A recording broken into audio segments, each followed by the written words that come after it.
There are two types of audio enthusiasts in the world, those who listen and those who create, and they totally need each other for this marriage made in heaven.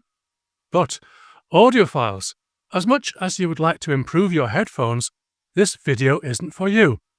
Or maybe it is, so you can find out what you're missing. So, what about headphones, crude electromechanical devices?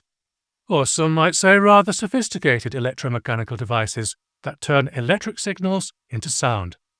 It's a kind of a miracle that a magnet, a coil of wire, and a diaphragm can do this to an amazing level of accuracy and enjoyment. But physics, real world, that kind of thing, the quality we get from decent headphones is better than we have any right to expect. But could it be even better? Perfect? Well, yes. However good your headphone, it can potentially be made better with signal processing before the audio signal gets to the physical real world. But yes, Beyerdynamic's Headphone Lab is designed for Beyerdynamic headphones. The clue's in the name, really. I'll just pause for a moment while my viewing statistics fall off a cliff edge. Or are you more curious than that? The other cliff edge, which I hinted earlier, is that Headphone Lab only works for audio creators, not listeners, or at least only very few listeners. The reason being that this software works as a plugin for digital audio workstation software. And this is something that audiophiles, hi-fi enthusiasts, and music lovers, mustn't forget those, well, they don't need it and generally don't have it. But they could. You could. Audacity is a free digital audio workstation software, and I haven't tested it, but it should work with Headphone Lab. Free and free. Life is good. I said earlier that signal processing has the potential to improve the headphone experience. Tweaking the frequency response to a desirable curve is obvious. But what else might we want this processing, this software, to do? I've said before, and I'll doubtless repeat myself to infinity and beyond. Listening on headphones is a completely unnatural experience. There's nothing out there in the real world that comes close. Why? Well, for starters, in the real world, sound strikes both ears. A sound source on the left strikes the left ear first, the right ear is later, and also shadowed by the head. With headphones, left channel left ear, right channel right ear. No crosstalk, other than what might go through your head, depending maybe on the density of your brain. Also, we usually consider that speakers should be placed at two corners of an equilateral triangle, with the listener at the third. That makes a 120-degree angle between the speakers. Headphones are 180 degrees, doing the audio splits. Rather uncomfortably, one might say. I can think of other issues, but these are probably the biggies here. Okay, let's put our lab coats on. Don't bother with the safety goggles today. And don't worry, I'm going to keep this simple. My headphones are the Beyerdynamic DT900 Pro X, which, as you can see, I've already dialed in. You can see the response. Okay, it isn't calibrated and we don't know whether the scales are linear or log, but it will do. Now, here's the thing. This is the response of my actual headphones, not a generic response of the brand, product line, or even the exact model. My exact headphones identified by the serial number.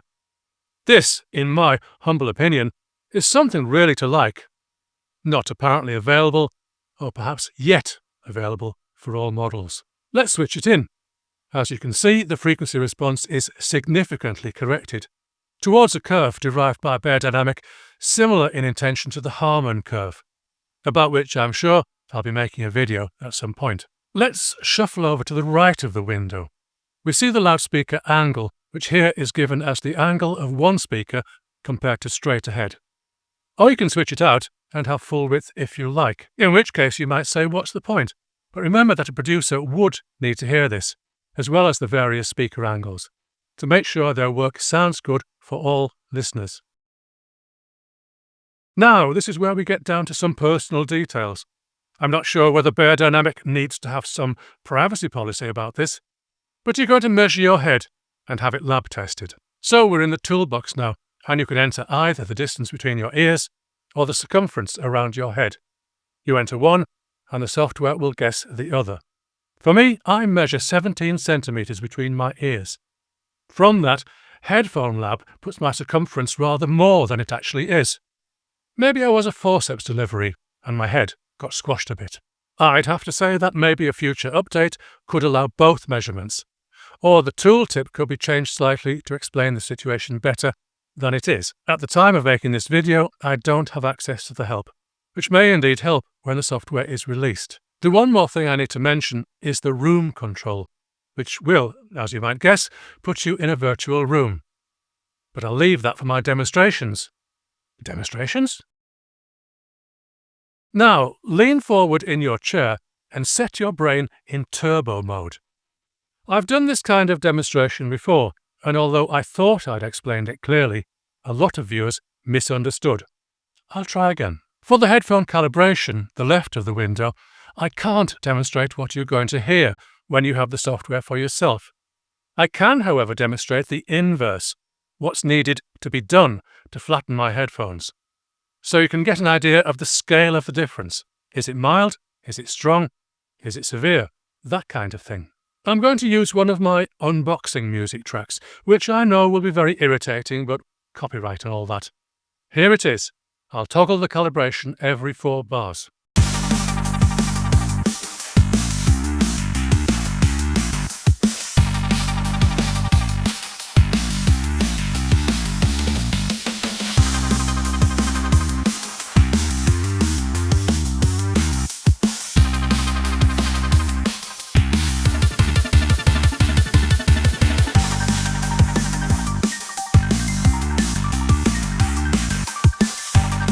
Did you hear it?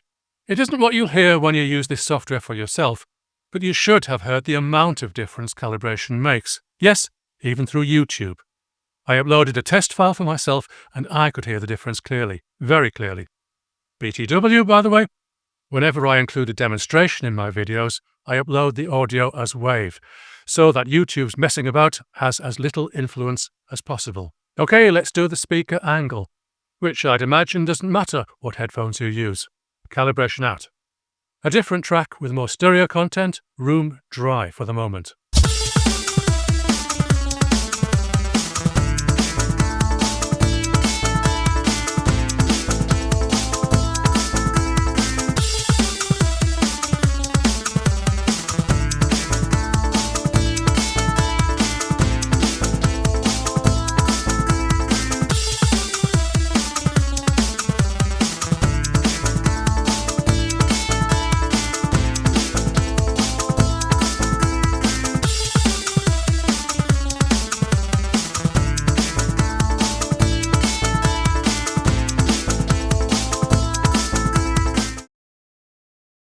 Again, that should have been very clear. If anything doesn't seem clear to you, please leave a comment with your thoughts. Now, lastly, the room emulation. This time, I think it would be useful to demonstrate what it does without the distraction of music. So I'm going to test it with a click. You'll get the gist, and it won't be quite as irritating.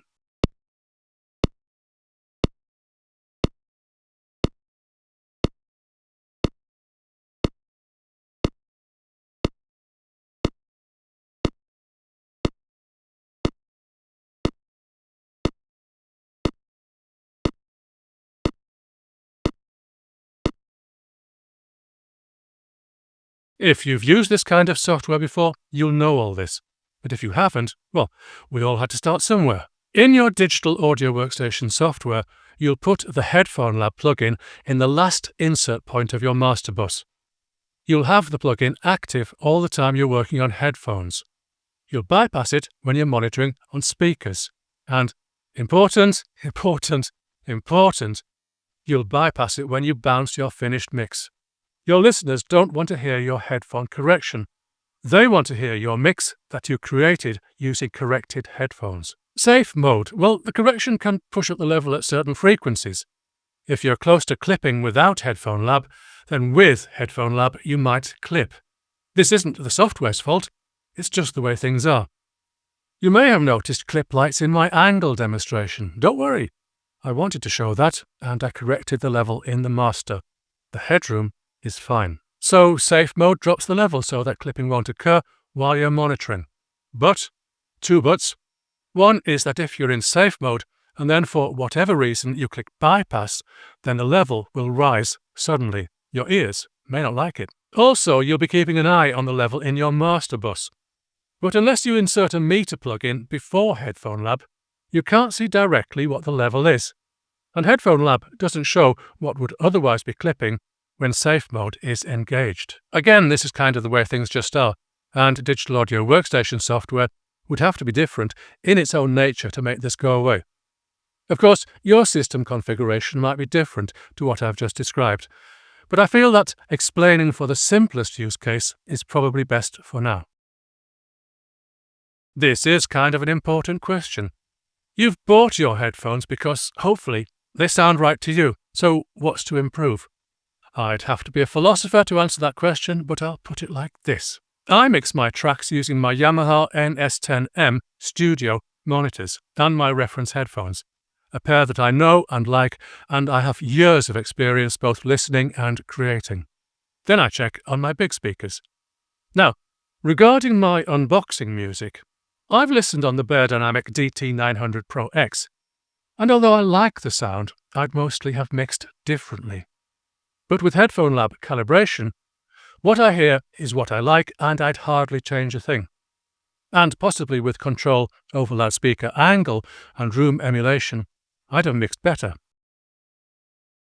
There's nothing not to like about Headphone Lab. And did I say it's free?